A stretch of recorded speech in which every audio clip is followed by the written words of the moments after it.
Selamat datang di Akademi Kripto. Di Akademi ini, kalian akan belajar semua yang kalian perlu tahu tentang dunia cryptocurrency. Sebelum kita mulai belajar lebih lanjut, di sini gue saranin kalian untuk ambil kertas, ambil buku, untuk kalian catat hal-hal yang akan gue ajarin di sini. Karena di Akademi ini, gue nggak akan ajarin kalian sekedar trivia yang kalian bisa cari di Google ya. Gue nggak akan ajarin yang basic-basic doang. Tapi kita akan belajar gimana caranya kalian bisa ngerti dari nol sampai kalian akhirnya bisa ngatur portofolio. Jadi ini bakal lengkap end-to-end gimana cara kalian research crypto, gimana caranya attention ekonomi itu ngaruh sebenarnya di dunia kripto. Nah, tapi sebelum mulai semua itu, gua rasa satu hal yang kalian harus punya tentang kripto adalah conviction atau keyakinan. Karena ini kepercayaan gue pribadi bahwa conviction itu nggak bisa dipinjam. Itu either kalian punya atau kalian nggak punya. Sebelum memiliki conviction terhadap suatu hal, tentunya kalian harus punya memang ilmu terhadap hal tersebut. Kalian ngerti terhadap hal yang kalian mau punya keyakinan itu.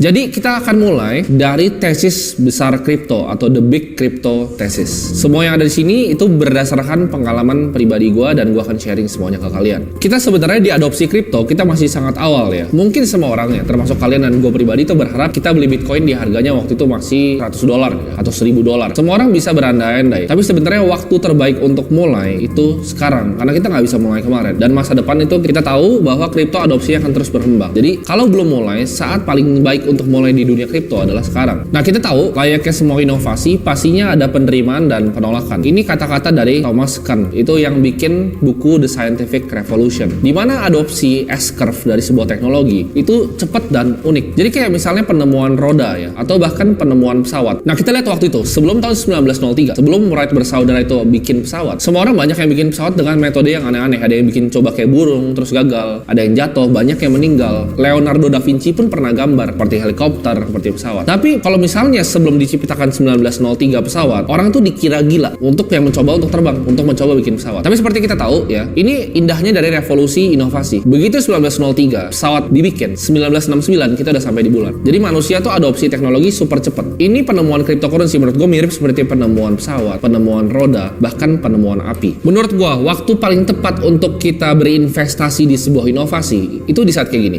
Teknologi itu udah berkembang, adopsi ya udah cepat, kita ngerasa ini ada momentum nih, tapi 99% orang di sekitar kita nggak ngerti tentang teknologinya. Contohnya seperti internet. Jadi waktu itu kan kita bisa lihat ya, zaman sebelum tahun 2000-an, internet tuh lagi marak. Semua orang tahu internet akan cepat segala macam, web 1.0 segala macam bakal cepet, tapi nggak banyak yang ngerti tentang internet. Sama seperti web 2 awal keluar. Banyak yang tahu internet tuh akan booming, tapi banyak yang bahkan nggak percaya juga. Nah, kita lihat sekarang kalau misalnya di dunia kripto ya, di dunia kripto, di dunia Bitcoin ya, di dunia Ethereum. Mungkin semua orang udah dengar gitu. Semua orang udah tahu, oh ini growing ini Bitcoin gitu. Tapi kalau kita tanya ke teman kita tanya ke orang tua kita tanya bahkan ke keluarga kita, mereka nggak ngerti, mereka nggak bisa jelasin apa itu cryptocurrency. Nah, itu adalah menurut gue saat yang tepat. Di saat semua orang udah tahu, momentumnya udah ada, tapi orang nggak ngerti tentang asetnya. Itu saat yang terbaik untuk kita bisa membeli sebuah aset. Nah, kalian coba bayangin ya, uang itu banyak mengendap di aset-aset lama ya, ada sekitar 150 triliun US dollar itu mengendap di real estate, di global equity ya. Global equity itu adalah total stock market dunia, market cap-nya hampir 100 triliun US dollar. Dan sisanya ada government bonds, ada corporate bonds. Bitcoin itu baru berapa? Di saat video ini di-shoot itu baru 300 billion US dollar. Dan market cap kripto itu di bawah 1 triliun. Jadi menurut kalian apakah ini adalah aset kelas yang akan terus growing atau tidak? Nah, sekarang gini, gue kasih kalian gambaran ini. Kalau misalnya kalian itu adalah sebuah pengusaha ya, kita kasih coba contoh negara Argentina. Di saat waktu 2003, peso itu harganya $3. Sekarang itu peso harganya 150. Jadi devaluasi 50 kali ke bawah. Sekarang gue tanya kalian, kalau lu jadi pengusaha di Argentina, ini balik waktu ya. Jadi pengusaha di Argentina waktu tahun 2003, kalian misalnya bikin toko roti lah, jualan roti gitu, dapat untung, apa yang kalian akan lakukan? Kalau kalian udah tahu nih, kedepannya uang kalian bakal devaluasi 50 kali terhadap US dollar. Yang kalian akan lakukan adalah, kalian ambil profit dari jualan roti itu, kalian nggak bakal investasiin di bahkan saham Argentina. Kenapa? Karena saham perusahaan Argentina itu ngeluarin peso lagi. Tapi kalian akan ambil peso kalian yang kalian dapat dari jualan roti, dan kalian akan tukar ke stronger currency, atau currency yang lebih kuat, yaitu di US dollar. Kalau kalian lakuin itu di Argentina, kalian super kaya. Karena currency kalian devaluasi 50 kali ke bawah, sedangkan uang kalian naik 50 kali ke atas. Karena kalian belinya US dollar. Jadi pas 3 peso, sekarang udah 150. Jadi waktu peso itu $3, sekarang $150. Tapi kan kita tahu, kita nggak bisa datang dari masa depan. Nah, sekarang kita lihat, tadi kan peso sama US dollar. Kalau kita lihat US dollar sama Bitcoin, itu terjadi hal yang sama. Tahun 2011 berapa? Berapa antara dolar dan Bitcoin? Berapa? $100? $10? Sekarang berapa? Di saat bear market aja, di saat semua orang kebakaran, itu harganya $16.000. Jadi dolar itu devaluasi berapa ratus ribu kali terhadap Bitcoin selama 1 dekade terakhir.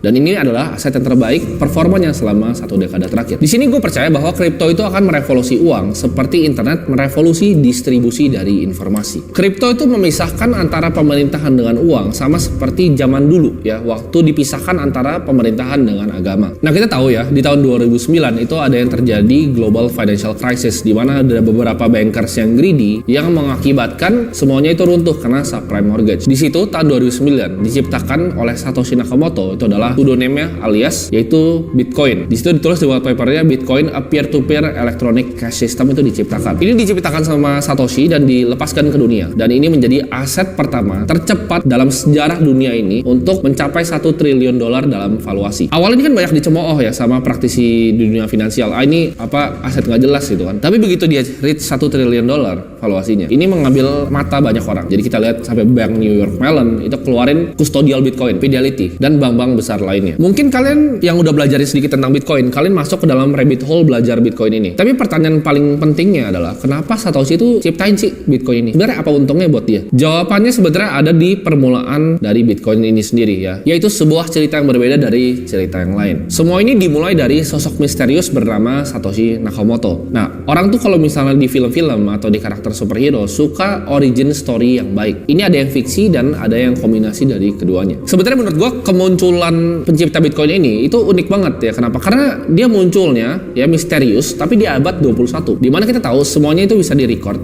semuanya bisa diverifikasi, semuanya bisa dicari dan bisa diinvestigasi, semuanya terbuka. Tapi kenapa nggak ada satupun yang bisa tahu siapa Satoshi ini di abad yang super terbuka? Kita nggak pernah dengar suaranya, kita nggak pernah lihat mukanya, karena Satoshi itu bukan siapapun, bisa satu orang, bisa sekelompok orang. Karena Satoshi itu bukanlah orang, melainkan sebuah online persona. Manusia atau kelompok asli di balik Satoshi ini berhasil menyembunyikan identitasnya layaknya superhero di komik-komik. Nggak ada yang pernah minta dia untuk muncul, nggak ada yang pernah minta dia untuk ciptain cryptocurrency pertama yaitu Bitcoin, tapi dia muncul memberikan hadiah Bitcoin ini kepada ras manusia. Muncul dari antah berantah untuk membawa ciptaannya yang bernama Bitcoin. Dia menjelaskan ya di dalam namanya white papernya itu 12 lembar yang mengubah dunia, yaitu Bitcoin a peer-to-peer electronic cash system. Di situ dia menyelesaikan sebuah masalah yang nggak pernah bisa diselesaikan sama mathematician di seluruh dunia, yaitu Byzantine General Problem. Maksudnya apa? Kalau misalnya kita ibaratnya punya kastil, kita diserang dari 4 sisi, dari sisi A, B, C, dan D. Itu nggak mungkin tanpa centralized ya. Orang bisa serang kastilnya dalam saat yang bersamaan. Misalnya kita serang dari sisi yang berbeda nih. Yang A nyerang, A nggak tahu